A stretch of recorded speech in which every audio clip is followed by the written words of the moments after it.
There's a dude named Halcyon who went to a Jehovah's Witness convention. I just wanted to like listen to what he had to say about going to a Jehovah's Witness convention, considering I'm an ex-Jehovah's Witness myself. Check this out. Atheist Church Audit Convention Edition. Dear friends, esteemed colleagues, welcomed guests, thank you for being here today. My name is Jared, I'm an atheist, and this morning I am going to drive an hour and a half down south to spend the first of 3 days with my friends, the Jehovah's Witnesses. The JW convention is the biggest hubbubaloo that the JWs have all year long. I am still wildly ignorant about this group. I am still so curious and fascinated by them. Truthfully, one of my blind spots with this whole thing is that I've spoken to a lot of Jehovah's Witnesses, but I haven't gotten to just be embedded in their community. And I am still trying to constantly remind myself that these people are humans and I want to understand them better. So as per usual, I have resisted the urge to watch any of the several, I'm sure they're excellent, videos from the big XJW channels on what is going on in the convention this year. So I'm going in blind, don't know what I'm walking into. So come with me for day 1 of 3 of the JW convention. Okay. All right. Day 1. Dude, I used to treat this as like a mini vacation when I was little, you know? My parents would, it's usually like out of state, or it was commonly out of state when I was younger, when we lived in Connecticut. And we would get a hotel and we would go to this location, you know, near the convention center. There'd be a pool on site and everything. It was awesome, actually. I had a good time. I had to sit there for like 8 hours a day for 3 days straight. And I was bored to tears the vast majority of the time, but it was doable, you know? Wasn't so bad. And I know a lot of ex-JWs who feel the same, who feel that it was actually not awful, like going to conventions. I bought this tie at Goodwill yesterday for $2. It came pre-tied because I forgot. I don't know how to tie a tie. So he bought a tie that was pre-tied. That's funny. Yeah, that's something you got to learn to do as a Jehovah's Witness. Tie a tie for sure. This morning, I pull up to this big-ass convention center in Fayetteville, North Carolina, and have the first day of the 3-day convention. A convention is a big annual conference that gathers all Jehovah's Witnesses from all across America into these individual coliseums and stadiums that they rent out just for this once-a-year experience. So publishers, that's their jargon for believers, from all across the state, from different kingdom halls every which way, they come and they congregate at this big auditorium. Kind of the revolving schedule of every day of this conference is you watch a video, you sing some songs, you pray a prayer, you listen to a talk, and you just kind of repeat those 4 things over and over and over again. First and pretty much foremost, did I die of boredom? To my pleasant surprise, no, I survived it. Granted, was I Googling and scrolling on my phone half the time? Yes. Would that be a modern luxury that Jehovah's Witnesses didn't have even a few years ago? Probably. Yeah, that's funny. You're not supposed to scroll on your phone. That looks really bad. I mean, people do. They pick up their phone every now and then. I mean, Jehovah's Witnesses do. But I did that once, not my phone, but something else. I think I was talking a lot to my friends or whatever, and we were sitting up in the bleachers, you know, and this dude walks up to us after like the intermission and he's like, I know you guys probably don't feel very spiritual right now or whatever, but you'll get there. Just keep working toward it and stuff. It was ridiculous. As a white JW, did you ever feel that there was some racial discrimination toward other JWs and minority? I did not feel that way, no.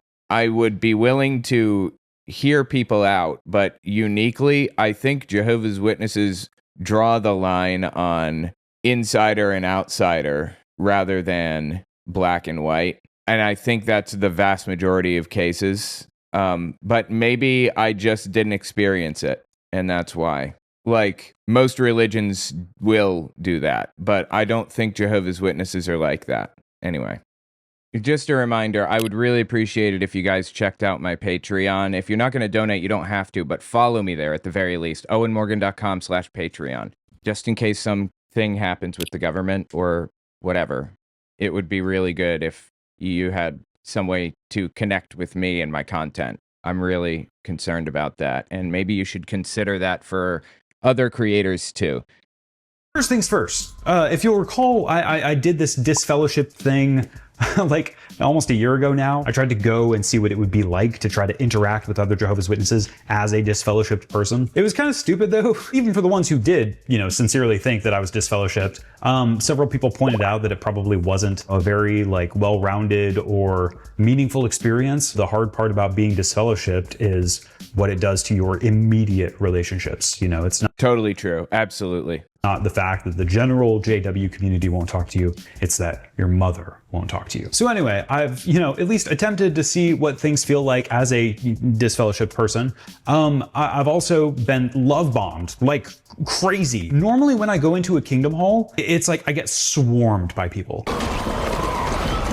If I go to an average Baptist church or a Pentecostal church, I'm a new face and it's like, 3 or 4 people. Hey, how's it going? I can tell you're new because you're stupid and ugly and I haven't seen you before. But when I go to a Kingdom Hall and it's very obvious that I'm a newbie, I get easily 10 people, a dozen people, 20 people. Well, hey, bud, how's it going? You live around here, work around here? Wow, that is just fascinating. And it's a lot. Today, my goal was just to blend in. And I'm really happy to say it. I did a good job. The suit and tie thing. I looked the part. I even went and got my earring removed surgically. I did that too. I removed my earring as well too. When I went and infiltrated their, what do you call it? Like their headquarters? Yeah, I infiltrated their headquarters. It was crazy.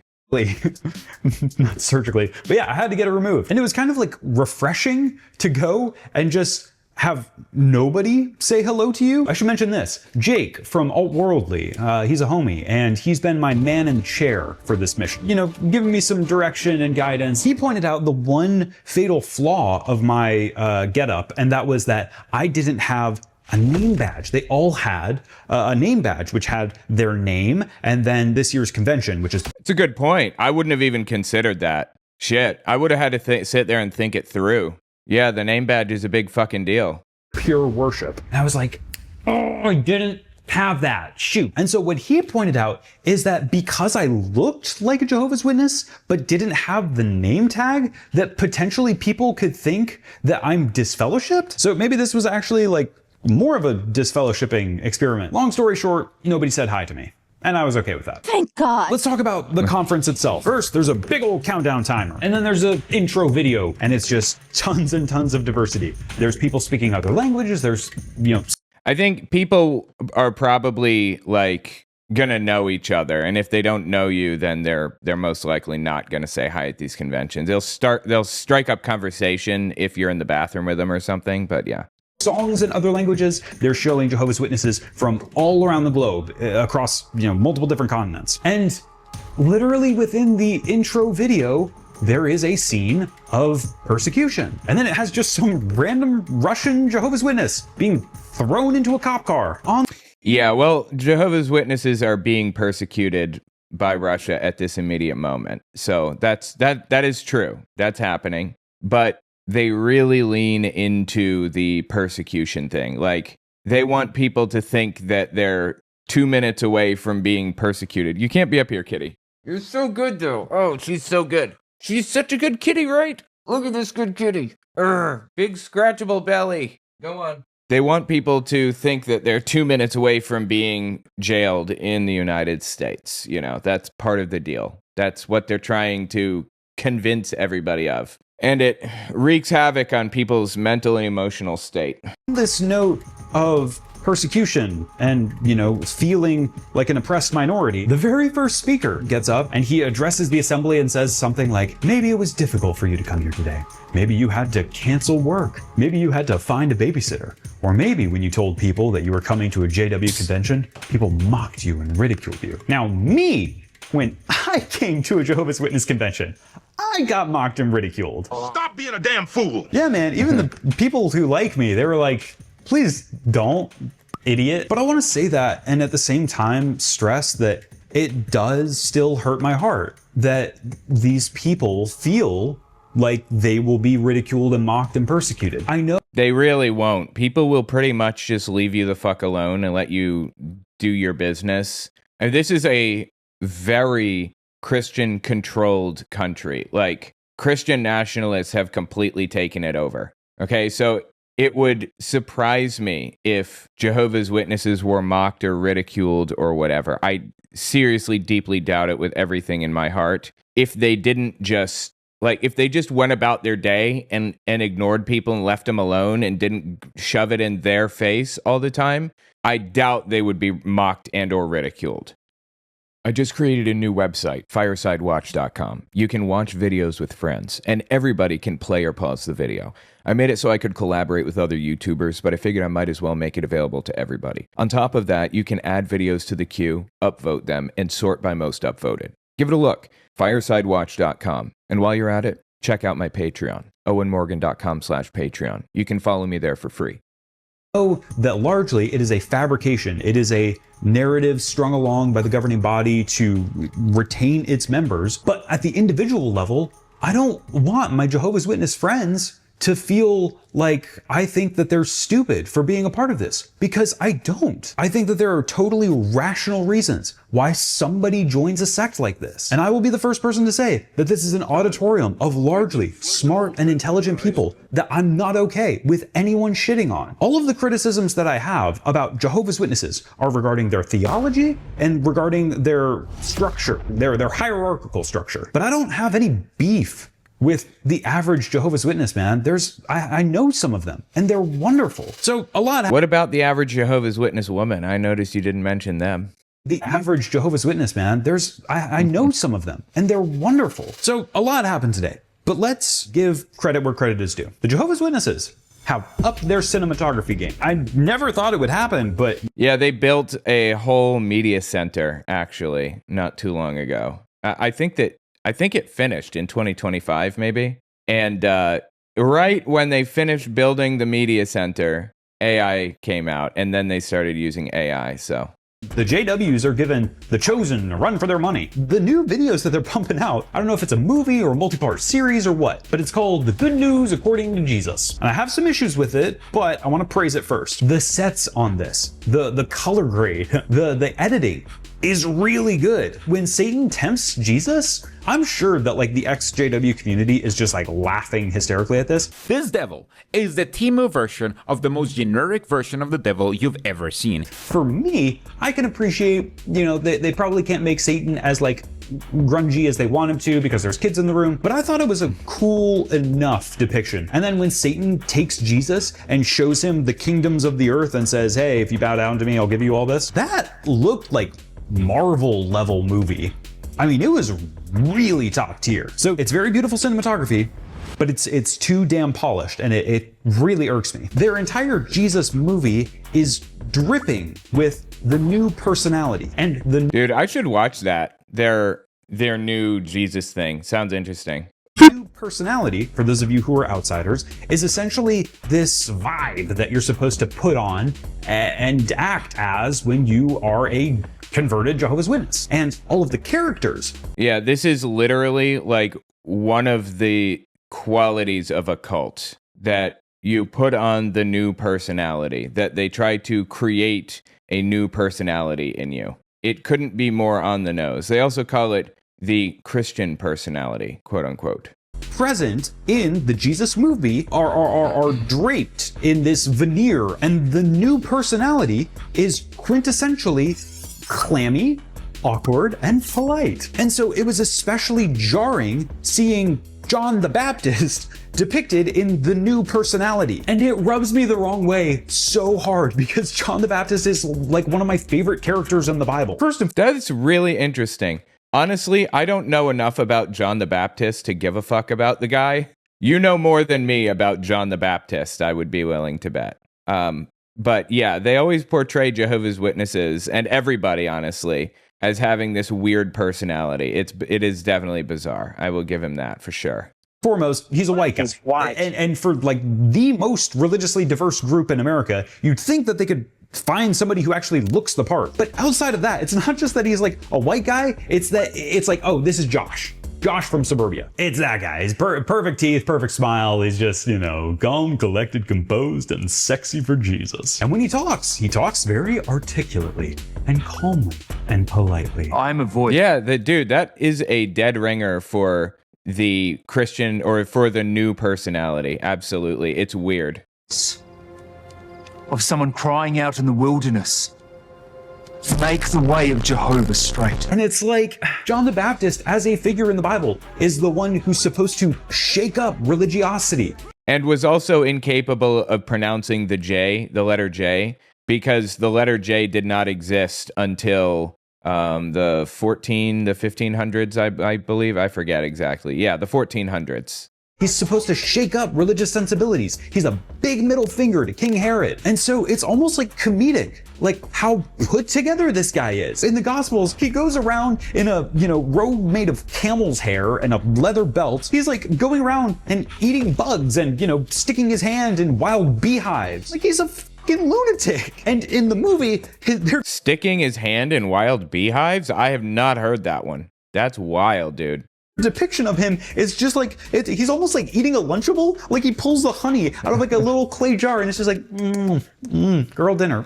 That's funny, dude. I appreciate that. And it just feels so comedically sanitized. And so it's shot well, but it's like the wrong genre for this. This story is gritty and they can't read it as that. They're not capable of it because it makes them uncomfortable that people in their Bible are unhinged and chaotic and manic. And for me, as somebody who, in case you can't tell, is deeply expressive and emotional, I cry a lot, I swear a lot. It just is so distasteful to me. The way that this character and Jesus are just whitewashed. And it speaks at this larger problem, which is the human struggle is frowned upon in Jehovah's Witnesses circles. That is interesting. I have never thought about that before. The human struggle is frowned upon in Jehovah's Witness circles. I can see that for sure. Yeah. Okay. Crying, struggling, having difficulty is frowned upon. Absolutely. I agree for sure. I think about the Psalms, people screaming and cursing at God and wrestling with this entire fucked up system is part of the Bible, and it's the part that I like. It's the part that I can sympathize with as an atheist. And then I think about, my heritage as growing up in the Christian metal scene, and there was an entire Dude, is that Pantera? I think that's...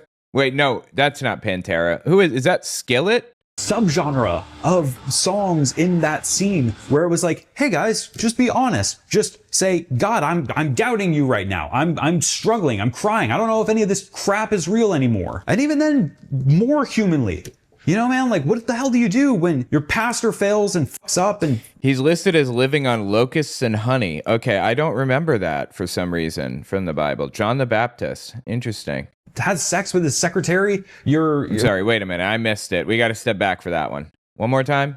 Crap is real anymore. And even then, more humanly, man, like what the hell do you do when your pastor fails and fucks up and has sex with his secretary? Your evangelist friend kills himself. All of that was on the table in my spiritual upbringing. Bro, did that happen in your church? That you went to a wild fucking church. I mean, I also went to a wild church, to be fair. Like, some crazy shit happened to me. Or to, in my congregation, it happened. And it was absolutely nuts. Like, there was a woman named Liz who, her husband basically was not a Jehovah's Witness.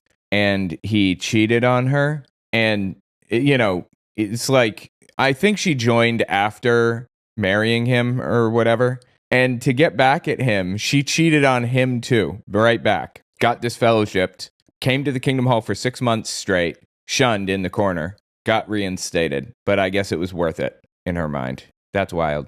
Allowed to vent. You were allowed to question. You were allowed to doubt. Now, the caveat there was you always had to spin it up at the end, but at least you were allowed to vocalize it. Whereas like here, it doesn't even feel like you can do that. All of it has to be swept under the rug. All of it has to be, hushed. And it drives me bananas. Why would you say something like that? He's your dad. He's your dad. Okay? He's your dad. Okay? Okay. Okay. Just like all of this. Dude, King of the Hill is pretty top tier. I like King of the Hill. It's awesome. it makes me grateful that I was never emotionally muzzled in the spiritual community that I grew up in. So let's talk about one of the other skits that was shown in the session. Across like an hour or two, they showed several snippets of this skit involving a family of 3. And the entire video series is about them interacting with this kind of naughty JW family. Like, they're not doing anything really explicitly bad. They're just posting on social media. They bought Oh shit, I remember this.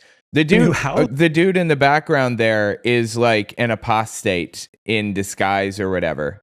and they got like excited about it, and that's supposed to be seen as like vain, which, you know, fair enough. But then of course the big reveal at the end is actually they've been questioning Jehovah's organization. And if you know anything about the Jehovah's Witnesses, that is probably even worse than questioning God himself, is questioning the organization that God has instantiated. Credit to where credit is due with my Mormon homies. At least the Latter-day Saint community will engage. Is it just me, or does that thing in the background look like a giant robot dick with two speakers as balls? With counter apologists and apologists across the spectrum, and they'll, you know, debate atheists and whoever the hell else. There's a conversation being had there, but Jehovah's Witnesses are not allowed to do that. And this video series re-emphasized that. So the faithful dad goes to the questioning dad and is like, why did you send me an email with an article questioning the Watchtower? And Dude, I think, yes, I covered this, and it was so fucking bizarre at the time. Like, they're doing some really weird shit right now. They do not like non-Jehovah's Witnesses having opinions.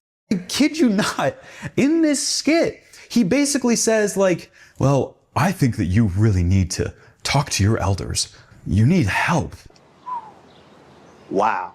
That's what you feel. I need help. To my never JW friends, imagine that like a Christian is reading The God Delusion, right? That was a common thing. I read The God Delusion as a Christian. Imagine that somebody in my congregation went up to me and was like, you sick fuck. And the big climax of this skit is like, he's in an argument with this guy and he just says, stop. There is one truth. And it's Jehovah's truth. And it's so painfully cringy and stupid, dude. Oh my God.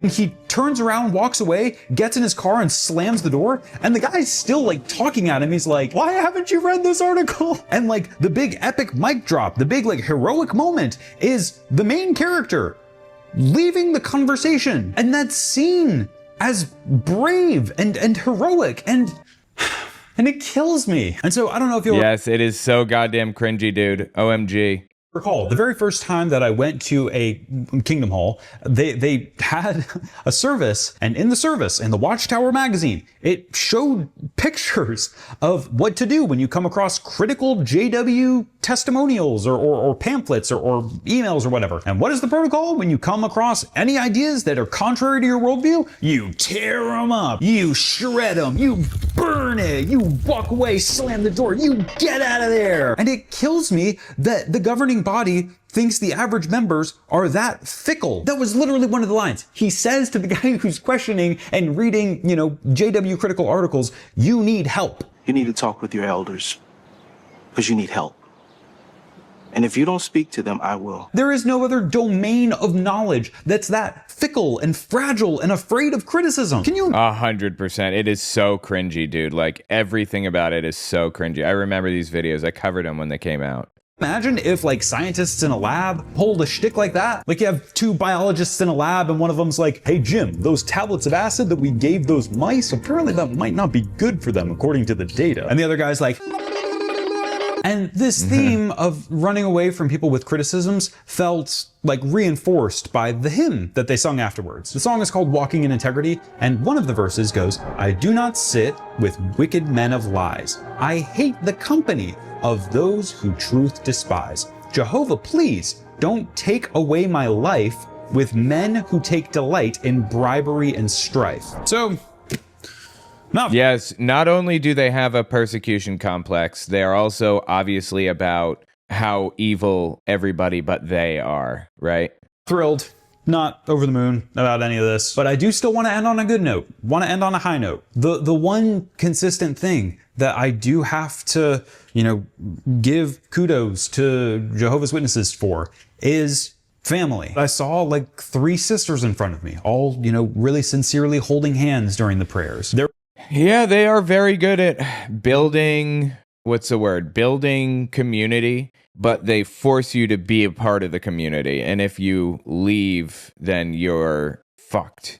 Everything is gone permanently. It's not good, as I'm sure he knows. Sorry, hang on. There was a husband and wife who were, hugging and holding each other during the prayer. And there was a toddler asleep on his mom during many of the talks. And it's like, I know that I see that in evangelical churches, but maybe not to the same degree. Now, there's also a question in my mind there of like, well, is that staged to keep up this presentation of... I don't think it's staged. Nah, it's not staged. But a lot of these people are forced to be a part of this and they don't want to be anymore. So there's that. Oh, we have a happy family and a healthy marriage. Or is it sincere? And then the next question is, does it matter? So, I don't know. I don't know at all. That was day 1, and we've got 2 more to go. Stay tuned. That's interesting. They did the insane apostate shit on day 1. I didn't realize that.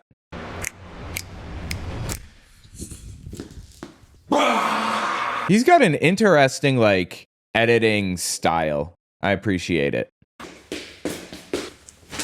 Okay, day 2. Oh, God. Yesterday I had some flowers to give, right? If we were doing, flowers and thorns, that little game. Today, just a lot of thorns. I don't like being a negative Nancy like this. I like the nuance of exploring. What about a Debbie Downer? Would you be okay with Debbie Downer rather than negative Nancy? Cults and different religious groups and, trying to find the gray and the nuance. But today was just bad. Even if it doesn't depict total nudity. This feels wrong.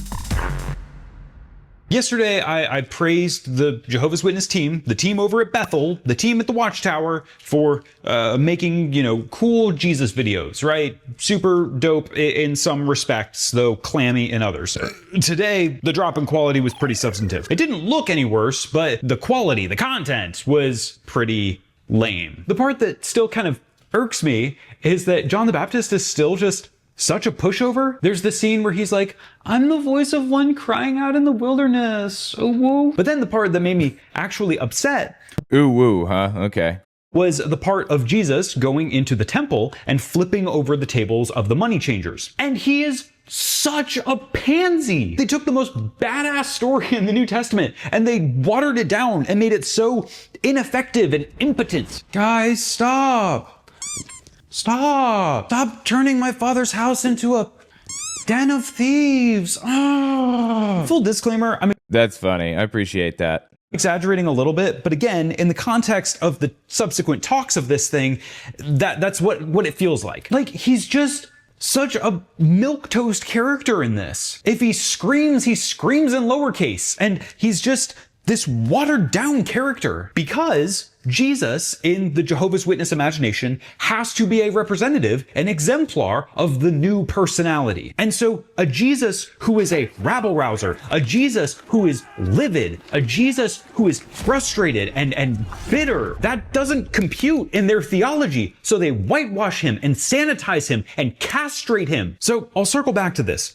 But the main thing that was spoken about today was the theme of the entire conference, 2025 Pure Worship. And so the whole format of today is they play little snippets of the Jesus film and, they'll play it 2 or 3 times and then they'll have discussions on it afterwards. But the takeaways for all of them are just keep being a Jehovah's Witness. There's never depth or profundity added to it. It's just be better. Worship involves more than just feelings. It involves actions. The topic this time was imitate Christ's disciples. And so they would show a snippet of the video and then say, how can we best exemplify true worship as Andrew did in this video. When they talked about each of the different disciples, they spun it up as, well, because of John's example, you need to devote more time to pushing the cart around the city. Oh, what can Peter teach us about serving the Lord? Well, we need to sign up to go to Bethel, the headquarters of the JWs. What can John the Revelator teach us about engaging in pure worship and divine contemplation? Well,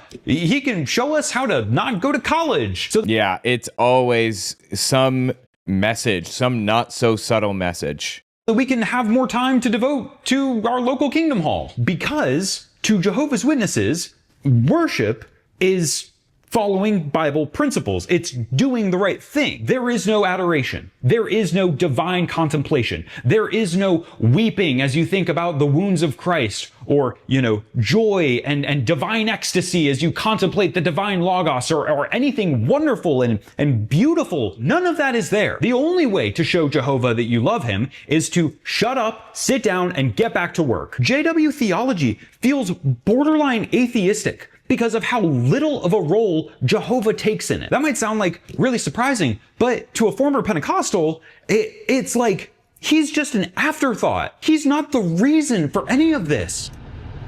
Totally. I agree. That's really interesting. That's an interesting perspective. Not thriving with this one, guys. I wore my suit and tie again today, right? Same outfit as yesterday, didn't wash them or nothing. I'm a little hellion. And like yesterday, I did not get a single hello from a stranger, and I was A-okay with it. But there was a very sweet woman next to me complaining about her knees, and so I struck up a conversation with her. We start talking, and she thinks I'm a witness at first, and then I slowly disclose like, well, actually, no, I'm just kind of like here learning more. And then she perked up, and then the woman beside her perked up. Because it's an opportunity to witness to her, right? And they were like, oh, really? You're a newbie. And then she started, trying to give me crash course systematic theologies. But I kind of started asking her more pointed questions. Like, well, pure worship, that's the theme of this conference, right? So what does pure worship mean to you? And immediately she jumped into this long-winded explanation about how, well, to worship Jehovah, you have to obey him earnestly and you have to live according to his principles. Yeah. No, but all of that sounds like doing the thing that he wants you to do. But what does it mean to love Jehovah? What does it mean to worship him? And it literally just means doing exactly what the organization wants you to do. That's it. It's no deeper than that. It's simply getting people to follow the rules and expectations. It was you could see the sparks flying out of her ears. Well, you live according to what he wants you to do. That's how you honor him. And I was like, no, how do you show him that you adore him? And she was like, well, the world is just really bad out there. And I've going into a talking point coma. Yep. I can tell you that I've lived out there and I've lived in here, and this is a much better place. And it's just it doesn't make sense to them. I can point to religious people, clergy in a dozen different denominations who will break down in tears when they describe God to you. I can point to Orthodox priests who have cried as they describe the way in which they see the face of Jesus in the poor. I can point to a dozen different Pentecostal pastors who will cry when they talk about the glory of the Lamb seated on the throne. And I can point to Baptist pastors who will cry when they talk about the grace of God and how undeserved they are. But here, when you ask people, who is Jehovah? They can give you the canned responses, but there's no heartbeat to it. And all of the songs that they sing are about perseverance until the end. That's part of the Christian personality, quote unquote, the new personality, as they call it. It's about the canned responses. It's about being able to repeat those canned responses. You just gotta white knuckle your way through it until we finally make it to paradise. And my question is, then what? Why do you want to be there? Because I remember when I was a Christian and my heart would leap out of my chest at the thought of being able to be with God. He was the first thing I thought about when I woke up. He was the last thing that I thought about when I went to sleep. Gay, thinking about a dude at night? That sounds a little gay to me. Well, I guess God doesn't have a gender, so. He was my everything. God's non-binary and you're thinking about God 24/7. Leave gatherings of my friends and family to just hide myself away in a closet for a little while, just to pray and meditate on the glory and the beauty of God. And so when I hear all of this jargon about pure and undefiled worship, and I compare it to the experience of pastors and laity and priests that I know, it's so shallow. Some more like liberal denominations will talk about pure worship, and they'll say that ultimately the most pure form of worship is to do exactly what Jesus did. Heal the sick, feed the poor, help orphans and widows. Jehovah's Witnesses don't even do that. They have no form of external charity. Human governments cannot solve the problems that you and I face every day. Why? Well, because their logic is, based on Bible principles rather than the actual Bible. And they say that the world's going to hell in a handbasket and you can't, save people or try to fix a broken system. You just need to get people on the ark. What is the ark? The modern ark is actually the governing body and the Jehovah's Witness watchtower and the kingdom halls. You just got to stuff as many people in there as possible because all of it's going to hell. All of it's ruled by Satan. All of it is bad and equally detestable. So seeing the face of Christ in your neighbor, that's not pure worship. Pure worship is shutting the hell up and getting back to work. So that was day 2. It was less fun. Less fun than day 1. Starting to weigh in on me a little bit. Still got one more day to go. I'm gonna get some sleep. It's 9 o'clock right now. I need to be up at 6 and out the door by 7. So wish me luck.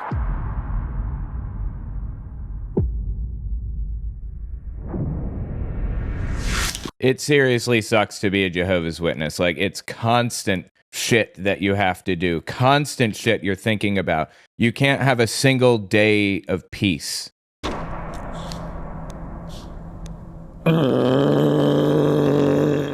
3. All right, gang. Day 3 fit check. Do I look like I need Jesus? I spent the last hour putting my earring back in. I just want to look like a witness magnet. Got my shit ton of beverages. We're ready to go. Come along with me to a magical adventure to an assembly hall. So I feel like an idiot. I am running probably about 30 minutes late. And I'm kind of beating myself up for it. But at the same time, every time I have a hiccup like this, or I get to a place late or at a weird time, something interesting tends to happen because of it. So I'm just gonna roll with it. See what happens.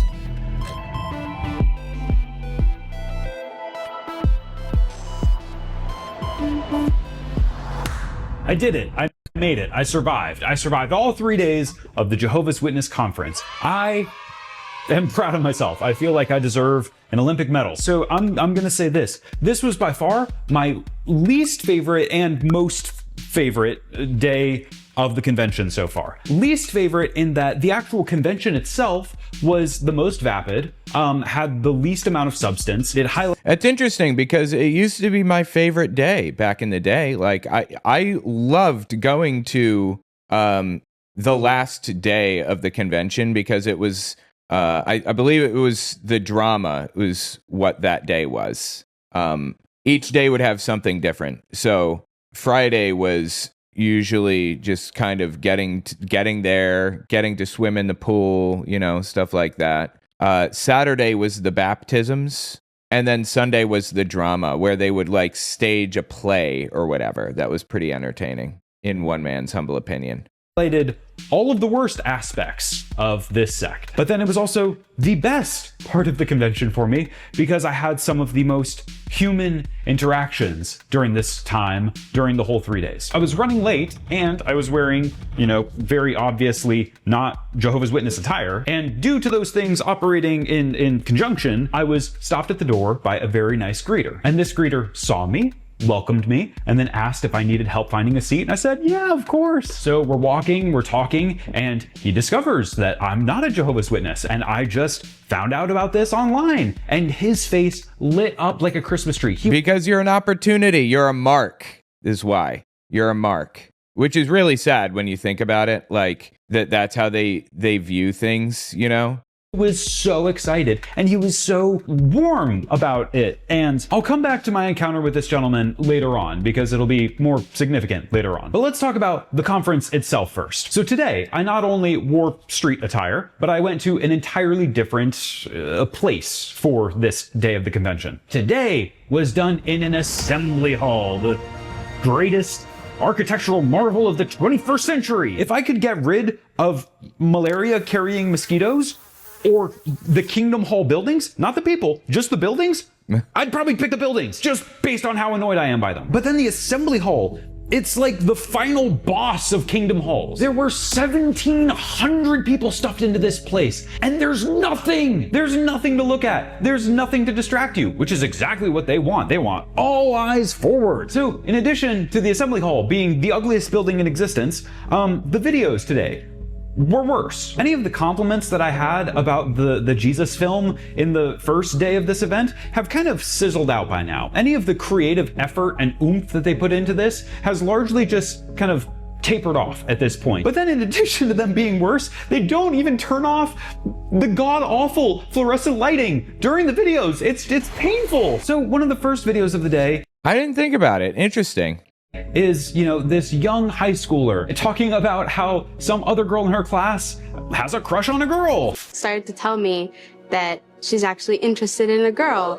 And so it's an entire interview and dramatized recreation of this scenario where it's basically this girl's inner monologue trying to figure out how do I tell this girl that I'm not affirming? And the whole thing just comes across like, dude, nobody cares if you're affirming or not affirming. You just look like a prude because you have to bring it up. And this is kind of like a recurring motif in a lot of JW. You look like you can't just fucking leave people alone is the problem. Just leave people alone. Don't bother people.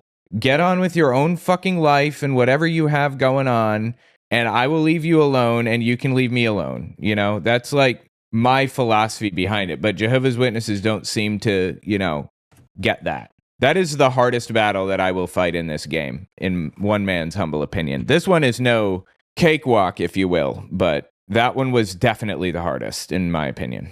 Videos is that it just hones in on the anxiety of what will people think when they find out I'm a JW. They said your church won't support gay marriage. Irene? It's true.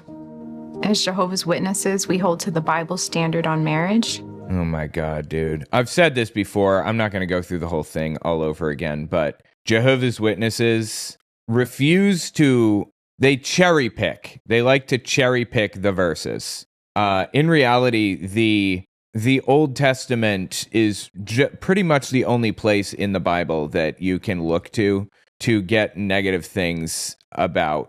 Holy shit, dude. I just fucking died.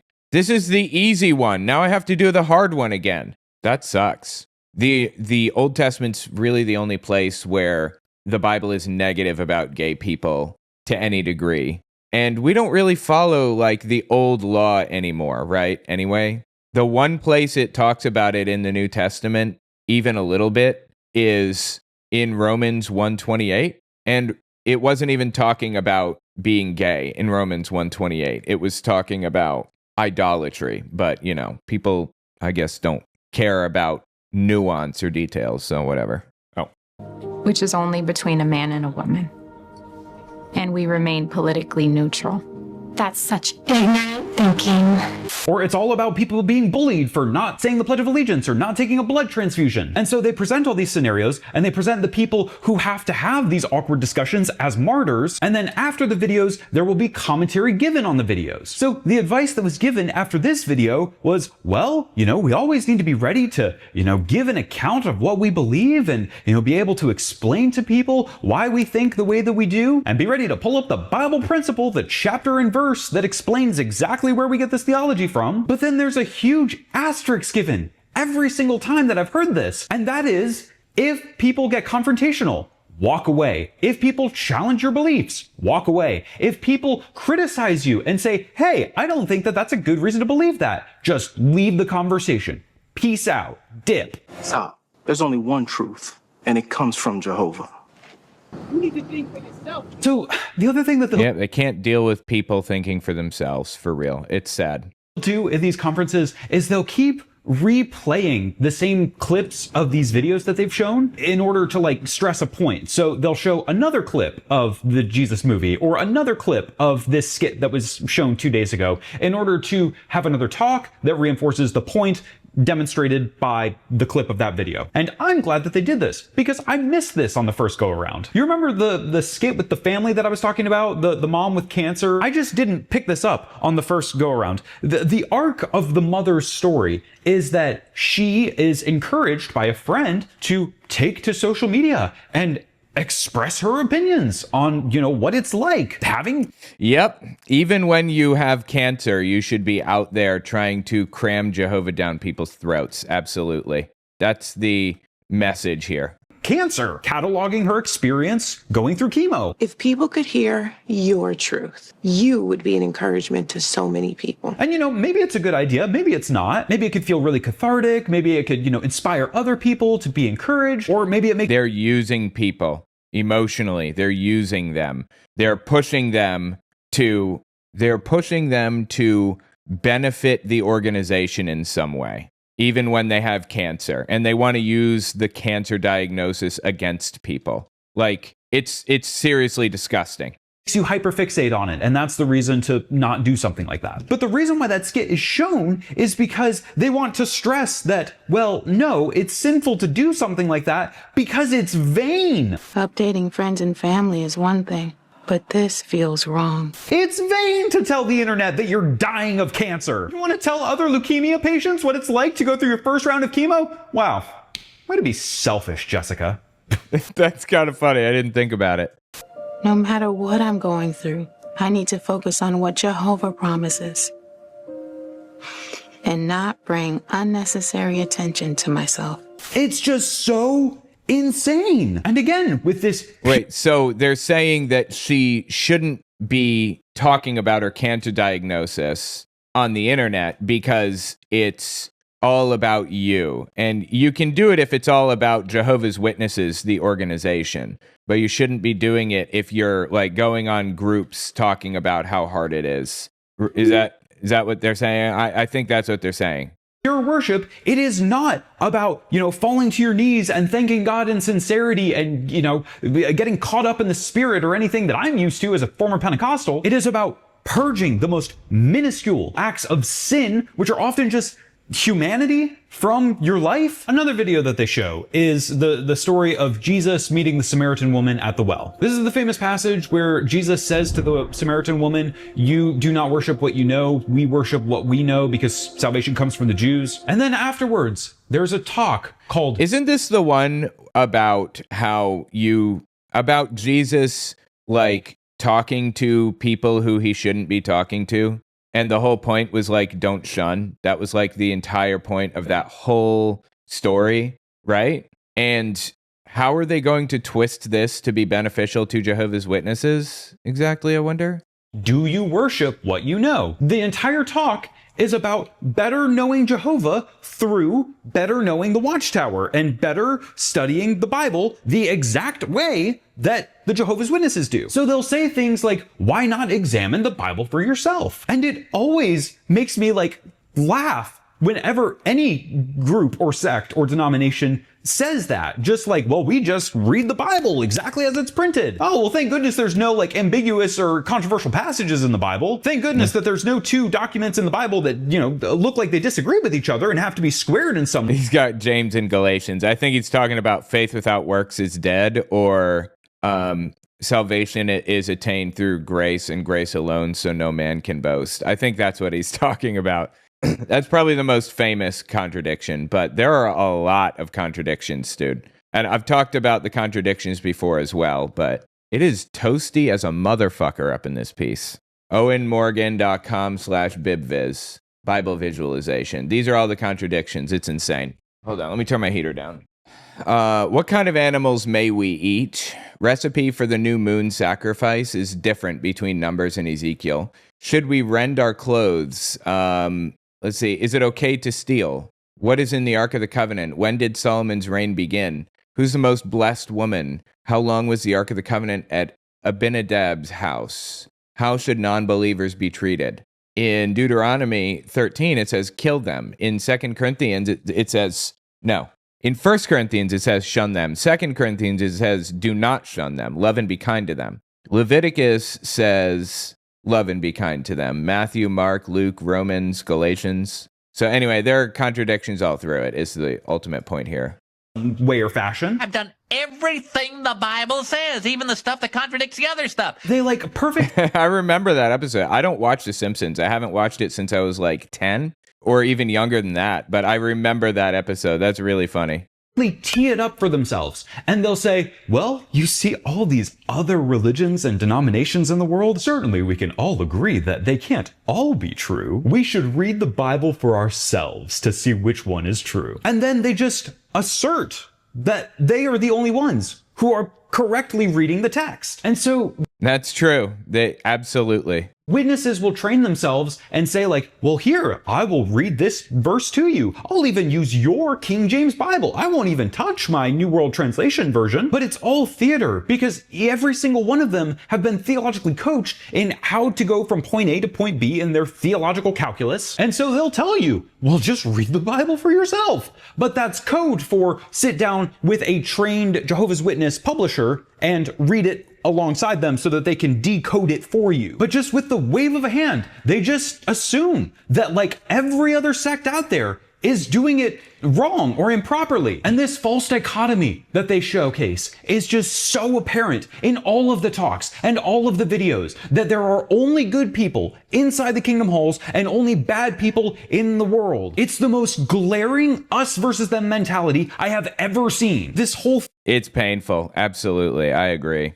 Theater of just reading the Bible for yourself. Like, man, if I did that, I would not come to the vast majority of Jehovah's Witness doctrine. I would not come to the doctrine that Jesus is Michael the Archangel. I would not come to the conclusion that blood transfusions are morally wrong. And I sure as hell wouldn't come to the conclusion that Jesus didn't have a physical resurrection. It gets kind of in the weeds and it's complicated, but based on their ransom theology as opposed to penal substitution theology, they have to say that Jesus's body was the thing that was given as a sacrifice. That was the thing that paid the debt. It wasn't Jesus taking the wrath of God. It was Jesus paying a debt. So it was a physical body for a physical body. So if Jesus resurrected from the dead, then it's like, hey, take backsies and no take backsies in ransom theology. So they have to say that Jesus did not physically rise from the dead. What's hilarious is that today they showed a teaser for the next chapter of the Good News According to Jesus. And there's a snippet in there that shows the resurrection of Lazarus. So Jesus raises up his friend Lazarus from the dead. And Jehovah's Witnesses all say, yeah, that was a physical resurrection. A corpse came back from the dead. But in the case of Jesus, they say, no, it was a spiritual resurrection. It was just a poltergeist. That was just, it was just a, I don't know how you get that from Matthew, Mark, Luke, and John, where he literally says, touch the hole in my side. Touch the scars in my hands. I don't know, there's literally a passage in Luke's gospel where he eats a broiled fish to prove that he has a functional GI tract. And then there's this verse at the end of the gospel where he says, quote, touch me and see, for a spirit does not have flesh and bones as you see that I have. So the invitation here to just read the text and take it at face value doesn't seem like it's going to do them very well. And my point with all of that is just to say that Jehovah's Witnesses consistently stress and preach from the pulpit. They are the only ones who are taking the Bible seriously. They're the only ones who are reading it authentically and genuinely. And they see that as part of pure worship. And they look at everyone else in the world, and because they did not come to this same theological conclusion, their doctrine is false. And that is how you give Jehovah worship. How else do you give Jehovah worship? Through service. And bet your ass they doubled down on that today. There was even one part of the service where the speaker was basically saying, well, you should consider possibly spending less time engaging in your hobbies so that you can have more time to devote to the ministry. And these are already people who— It's so painful, dude. Seriously. Oh my God. Who have given up everything for the ministry. It's a recurring theme in all 3 days that people don't go to college and instead go and make buildings for the JWs, or they go and do door-to-door service, or they start a family of JWs. So these people have given up education, they've given up livelihood, they've given up friends and family members who have been disfellowshipped. They've given up everything for this, and it's still not enough. So what does pure worship look like? It looks like being undefiled from the world. It looks like giving more money to the governing body. It looks like having correct doctrine, which is handed to you by the Watchtower. And most importantly, it means working harder, because worship is first and foremost obedience. And in the midst of all this sacrifice, you have given everything. What can you hope for from Jehovah? What do you get in return? The answer: absolutely fucking nothing. They will tell you that you get special treatment, you get camaraderie, brotherhood with people, you know, that kind of thing. And you do get those things to some degree, but there is a massive cost to it. Answer is a little sprinkle of grace. Oh, and they pitch it so beautifully from the pulpit. You know, brothers, after decades of toiling and labor, maybe God will grant us grace and allow us to see somebody that actually appreciates our ministry. Maybe after knocking on thousands of doors, we'll get that one soul that's truly interested. And that hope of just having somebody actually listen to the message, maybe converting, that is the only shred of hope that they have. And that's the part of love bombing that I don't think ex-JWs accurately convey. Yes, it's contrived and it's coached, but there is a sincere sense of joy and euphoria there. The gentleman that greeted me at the door today, he was over the moon that I was there. He was over the moon that I had come and actually, responded to a brochure or read the website. I got curious and I came. He's been waiting years for this. He's walked miles with that damn cart just to hope that somebody will approach him and maybe inquire about how to please Jehovah. And then pleasuring Jehovah like a young man should, right? Walks my ugly ass to this assembly hall, and I'm just a soul on a golden platter. And he's excited. It's finally worth it. All of this effort and toiling and labor and striving, it's finally worth it because I have somebody who's interested in the message. So it's the middle of the day. I go back to my car and I eat my lunch. Walking back from the car, I see this gentleman. He flags me down. He waves me over. And he was sitting out by his car with his family. And there was this big Nigerian family and they had cooked all this food the day before and they brought it to the assembly hall and they were having like a little barbecue out by the... Well, that sounds nice. Yeah, they do things like that. Like I said, they are very good at community. Back of their car. So he introduces me to his parents, his kids, his brother, and then his sweet old dad holds out a paper plate with a piece of chicken on it. And I know that I'm being love bombed. I know that it's, they're putting on their best show, but there's a level of genuine excitement that's there. So I'm standing with this guy and I'm talking, and then, a couple of other people see that I'm clearly a worldly person. And so each of them are kind of chomping at the bit, trying to answer my questions and encourage me to come back. And man, most of the time I was with them, I was just softballing them.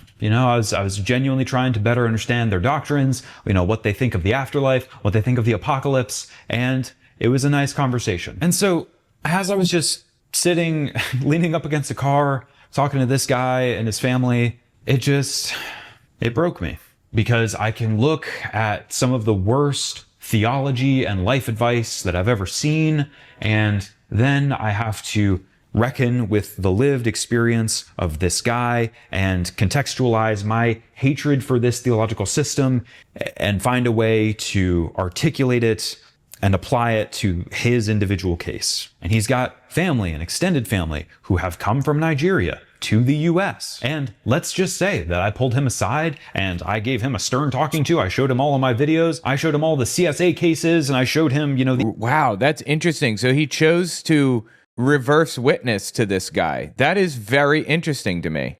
I wouldn't have expected him to try that. Okay, cool. I'll take it. Inconsistency of the 1914 issue, the 1975 issue. I gave him a really compelling case for why none of this is true. Is that going to be better for him? That he's in a country that he wasn't born into, that he lives in a foreign country where he doesn't have a solid support group outside of his family, and now his family is probably going to disown him. Or, maybe he takes his kids with him, but maybe his wife leaves him. Maybe his cousin doesn't talk to him anymore. Maybe his father doesn't say a word to him after this. And now you have a rift in the family. And I've read so many emails from ex-JWs who say that it just destroyed their family. And one of the biggest reasons why people stay in this sect is because they know the rest of their family will be told to never contact them again. And so this guy is pitching paradise to me, and it doesn't sound that spectacular. If I were given the option to live forever in that or to just die, I might genuinely choose death. But no, the thing that really keeps you in, it's not hope of beauty, of glory, of euphoria. It's not transcendence. It's not divine love. It's not the hope of a future resurrection. It's not this sense of divine justice. It's terror that it's going to ruin your family life. I'm actually surprised he chose to talk to this dude about this at a convention too. Damn. I bet it didn't get through. I'm sad to say Jehovah's Witnesses have mastered the art of closing off completely. That was definitely the hardest battle in this entire thing. That whole set of battles is definitely the hardest. And I looked at his family. It's even harder than the main boss, for sure. And thought about how step back here. Hope of a future resurrection. I looked at his family and thought about how awful today was and how much I wish that none of them believed it. But then you have to reckon with the fact that some of them do. I went back inside for the rest of the day, finished the talks, finished the rest of the videos, didn't have a good time, and then I left. And again, because I was not wearing the official, JW suit and tie, I was stopped by a lot more people and warmly welcomed and, invited to come back. And then I was kind of meandering through the little JW library that they have there. They've got some old historical artifacts of, the early days of the witnesses. One of the three guys that I was talking to in the parking lot walks up to me and we strike up another conversation. And this guy that I was speaking to was not one of the members of this Nigerian family that I spoke with. But I was disappointed and a little out of it, and I didn't have any reason to shield my disgust with this whole thing. And so I asked him gently, but hey, can I oh shit, he's the black dude who, hang on, he's the apostate now in this scenario. He's chosen to be the apostate. Bethel's nice. This guy, he is now officially this guy right here. Me all the time that the end could come tomorrow. But look at us. We're still here. Oh boy, he's become the person. Be honest with you and ask a real question. And he was like, yeah, man, of course, you're not going to offend me. And I just asked him, what's beautiful in this? Because, candidly, it seems kind of stern. And, the paradise of it doesn't seem that great. And he said, well, it really is just the best life here. Yeah, no, I know that it's... He shut down. He instantly shut down.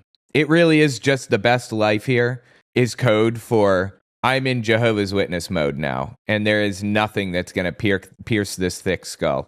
So it's a good life here, but the good life that's always pitched here, it literally sounds like it just boils down to not smoking cigarettes, not getting plastered on the weekends, and not having a bunch of STDs. Yeah, life is better when you don't have all of those things. But I know plenty of secular people who don't drink, don't smoke, and don't look at pornography and are married to their sweetheart. And he got a little squirmy and said, I bet he did, yeah.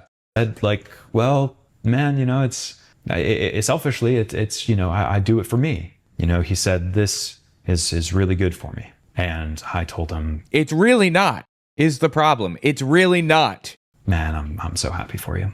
Sincerely, I'm glad that you're well, and I'm glad that this community has been good for you.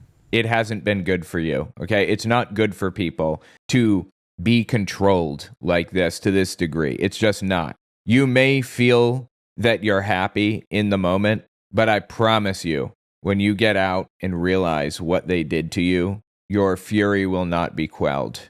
And I shook his hand, and then I left. Here's what I want to end on.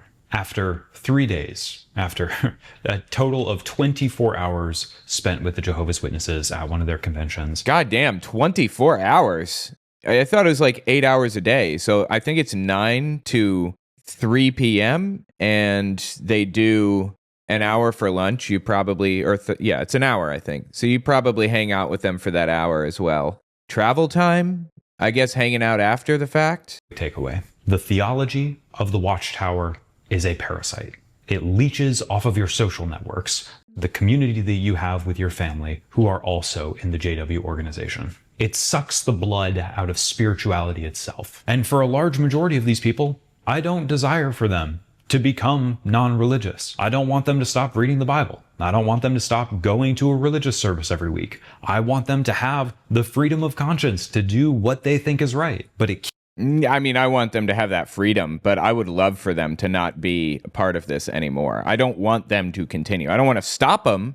I just don't want them to continue. Kills me inside that they don't have anything that makes a religion worthwhile. The hill that I'm willing to die on is this. The only thing that keeps people in the Jehovah's Witness circle is fear of leaving. Either because they know that if they leave, their friends and family members will never talk to them again, or because the outside world has been so despotic to them that they're terrified of ever going back. The outside world to the woman that I met yesterday is represented in, STDs and multiple baby daddies and... Yeah, everything is bad on the outside in their mind. Like, you're dirty. Literally, people that are outside are literally dirty, and you don't want to hug them for fear you'll have to scrape it off afterward. Seriously, that's how they view it. It's destructive, dude.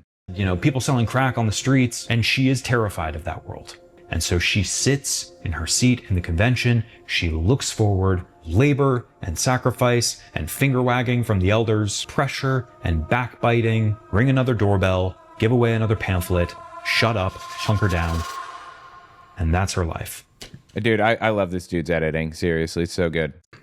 There's one more thing that I wanted to talk about, and I didn't know if I would be able to or allowed to. But there was something that happened on the first day there. Something that happened on the first day? After the convention was over, I was walking through the halls, and I got recognized by somebody. And they were like, "Oh my God, are you heliocentric?" And I was like, "Oh no. Maybe." And they said, "Oh, I love your videos. Can I introduce you to my friend?" And I was like, "Yeah, absolutely." But then their family was right there, and I wanted to, they were asking me who I was, and they said, "Oh, this is Heliocentric, the YouTuber." And immediately they asked me like, "Oh, what's your YouTube channel about?" Yes, oh my God, I'm in this situation all the time. Like, what do I say? Do I tell him? I shouldn't tell him, right? I should just pretend that I talk about, like, I don't know, games or something. I find myself in this situation a lot more often than one would think. And they already knew that I was a visitor, that I didn't have the name badge. And so I told them, like, "Oh yeah, I make religion content, and I talk about religion honestly. I hopscotch around." And I just told them the answer that I give any religious person when they ask about my YouTube channel. And so I shook their hand and said thank you, and then waved goodbye to the other two. And then as I was walking to my car, I had this panic overtake me, and I rehashed the conversation in my head. And I think when this person said, "Oh, I watched this YouTuber Heliocentric," I think that they told the rest of the family, like, "Oh, he's a vlogger," or whatever. But as soon as I told them that I make content about religion, sirens must have been going off in their heads, and they were thinking immediately that... Yeah, what were they thinking? Why would they do that? I don't understand why they would come up to him and like introduce to family and stuff, considering his content. That's wild, dude. They were going to Google my name, Google my YouTube channel. And on the drive home, I was just gripped with this terror that I may have just accidentally set into motion a series of events that could lead to this young person being disfellowshipped. Just by this young one, if you will. Young one. That's like a famous phrase of one of the governing body members, if you're not familiar. Young ones. By being there, just by saying what I do, just knowing that this young person has watched some of my videos that are critical of the JWs, that could be enough to prompt a disfellowshipping. It absolutely would, yes, 100%. If they knew that this person watched his videos, he would lose a lot. But you know what? That's on him. He was the one that chose to mention it in the first place, like a dummy. I don't know what he was thinking with that one. Like, I could imagine, like, all of this culminating and crescendoing into this person having a meeting with the elders and being told that they are no longer one of Jehovah's Witnesses. I've been going to Kingdom Halls and investigating the witnesses for over a year, but this was the first time that I got to taste just a 0.1% of that visceral terror of what it feels like wondering if you just fucked up. Because I was terrified that I just fucked up this person's life just by saying the wrong thing. That's scary for sure. They could be ostracized from their friends and family over a sentence. And I think to the hundreds of emails that I've gotten that stress the terror of walking on eggshells, wondering if any little thing is going to be sufficient to get you disfellowshipped, the secrets that you have to hide from your friends and family and even yourself in order to feel safe in this community. It's wrong.